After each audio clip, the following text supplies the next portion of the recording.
Anything else? The two were accompanied by a girl. Hey guys, what is happening? Niyat here with Film Comics Explained, and today we'll be looking at the character Kylo Ren and how he fits into the Star Wars universe. I'm going to issue a spoiler alert for those who haven't seen The Force Awakens. If you haven't seen it, go watch it before coming back here. Now, Kylo Ren was born on Chandrila, the day the Galactic Concordance was signed between the New Republic and the Galactic Empire, ending the civil war between them 1 year after the Battle of Endor. Kylo Ren was given the name Ben Solo, named after Ben Kenobi, the Jedi Master who had trained his grandfather, and Luke. Both of Ben's parents, Leia and Han, had an important role to play in the destruction of the Galactic Empire, and the subsequent work to restore peace and order to the galaxy. This left Ben feeling abandoned, which was essentially exploited by Supreme Leader Snoke, who sought to sway him to the dark side of the Force. Prior to his turn to the dark side, Ben was a trainee of his uncle Luke Skywalker, the last remaining Jedi Master. After being seduced to the dark side, he single-handedly butchered all of Luke's students, effectively ending the new Jedi Order. Ben then became the apprentice of Supreme Leader Snoke of the First Order, and was given the new name Kylo Ren. I think it should be noted that much like Anakin was tasked with the destruction of the Jedi Temple and the killing of younglings before being christened as Vader, Ben Solo had also slaughtered Luke's students, following in his grandfather's footsteps, and effectively shattering Luke's dreams of rebuilding the Jedi. It's explained that Leia was aware that her son was vulnerable due to his family being tightly bound to the Force, having Vader as grandfather, Leia as mother, and Luke as an uncle. Unfortunately for them, Ben idolized his grandfather, Lord Vader, and hoped to finish what he had started, the complete and total annihilation of the Jedi and everything they stand for. I truly think that Kylo Ren is in essence a representation of conflict, a warrior that has the blood of some of the most powerful Jedi and Sith in history, two sides of the Force that have been in conflict for thousands of years. What's interesting to note is that unlike a traditional Sith, he does not show traits geared towards being only a master of the dark side. I mean, that was always the thing with Anakin. Watching the movies and reading the novels, you get this feeling that he was destined to become a Sith. The boy was born into bondage, freed, then separated from his mother and brought to a world he did not understand. His personal frustrations, anger, and general lack of control of his emotions, coupled with the interference of Palpatine, suggested he was only ever going to become a Sith. His fall to the dark side was sad, but inevitable. Kylo Ren, however, essentially has the potential to be both good and bad. I think this was the reason that Snoke is and was so determined to corrupt him. Ren is the middle point of both the dark side and the light, with potential to head in either way. In saying that, he's actually not being trained by a traditional Sith. As far as I'm aware, Snoke isn't a Sith Lord. He's a humanoid that has great mastery of the dark side. Now, Pablo Hidalgo, a creative executive who was hired by Lucasfilm to create and maintain one cohesive canon, had said there were no Sith in The Force Awakens prior to its release.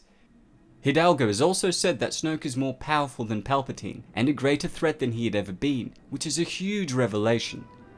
Looking over at Star Wars Legends that explored the history of the Sith, Darth Sidious had been around for a long time and used his mastery of the Force to jump from body to body.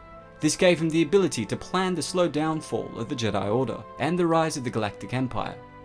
The knowledge that Snoke is more powerful than Sidious is leading many people to speculate that Snoke may even predate the Sith and could possibly be the first dark side user in the galaxy.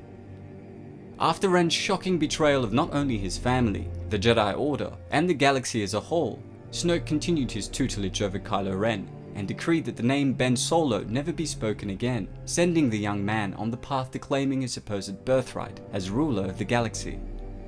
After slaughtering Skywalker's other Jedi pupils, Kylo Ren's status within the First Order was bolstered, as he was now known as a Jedi killer that was essentially responsible for preventing the return of the Jedi Order, which is a huge deal.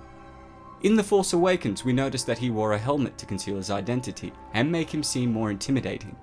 The helmet also has a vocal modifier which lowered the pitch of Ren's voice considerably, much like his grandfather's helmet, which he has kept the burning remains of and placed on a shrine to honor the legacy of Lord Vader. What's interesting to note is that it was explained to Ren that his grandfather had turned to the light in the end, redeeming himself in the process, but Snoke manipulated him into believing it to be a moment of weakness and a huge mistake. In the movie, he talks to the helmet and asks Vader to show him again the power of the darkness. Is it possible that he's talking to Anakin or Vader? Well, in the history of the universe, we have seen fallen Jedi masters like Obi-Wan, Yoda, and even Anakin communicate with Luke from beyond. Given this, it's possible that he is talking to his grandfather, but if that were true, it wouldn't make sense why he'd be tempting him to the dark side.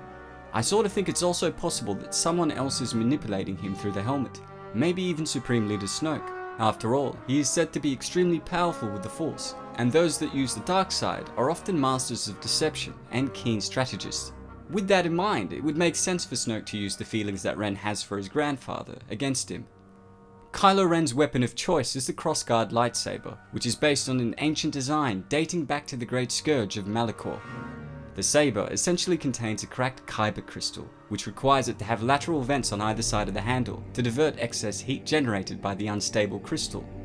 In my mind, the crossguard lightsaber is a metaphor for Kylo Ren, strong and unstable and in need of extreme guidance. For those of you who aren't as well versed in Star Wars lore, the Great Scourge of Malachor was a conflict that occurred thousands of years before the Galactic Civil War. The Jedi Knights essentially attacked the Sith Temple on the planet Malachor. In the ensuing battle, the temple, which was also a superweapon, was activated, resulting in the death of everyone on the planet. As a master of the Knights of Ren, and the apprentice to Supreme Leader Snoke, Kylo Ren is an influential member of the First Order's power structure. Like Vader, he exists outside the traditional command structure, which often sees him butting heads with the other military leaders. Knowing that the return of the Jedi would be a major threat to the First Order, Ren sought out his former master, Luke, with urgency. We see him strike down Lor San Tekka, a member of the Church of the Force. We also witness Ren torturing Poe and Rey in search for answers, before killing his own father. This led him into a fierce battle with both Finn and Rey. Kylo was able to knock Rey unconscious with the Force, before descending on his grandfather's lightsaber. Finn picks it up, and although he was surprisingly able to fend him off without any Force powers, Ren's fury, power, and control of the Force were all too much for the former Stormtrooper. With Finn down, Kylo Ren attempted to seize the saber using his Force abilities, but it flies right past him and into the hands of Rey. Rey then utilizes the light side of the Force to beat Ren, and ultimately scar him across the face before they are separated. Although Ren is still a warrior in training, he is shown to have a formidable command over the Force, using it to probe people's minds. He's also developed an incredible proficiency in Force-powered telekinesis, using it to fling Rey into a tree, as well as freezing a blaster shot from Poe in mid-air for a considerable time in the opening.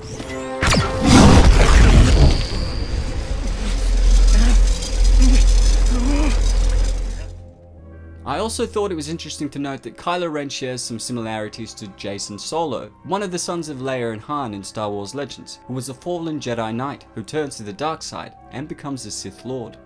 I think that although Kylo Ren has done some reprehensible things, it's still possible to see some sort of redemption on his part. I'm really curious to hear your thoughts on Kylo Ren. Do you think he is past the point of no return, or is redemption still possible? I'm also curious to hear your thoughts about Supreme Leader Snoke, so please share these in the comments below. I am so hyped for The Last Jedi and absolutely cannot wait. As always, it's been a pleasure. Niyat here with Film Comics Explained. Thanks for stopping by. I saw raw, untamed power. And beyond that, something truly special.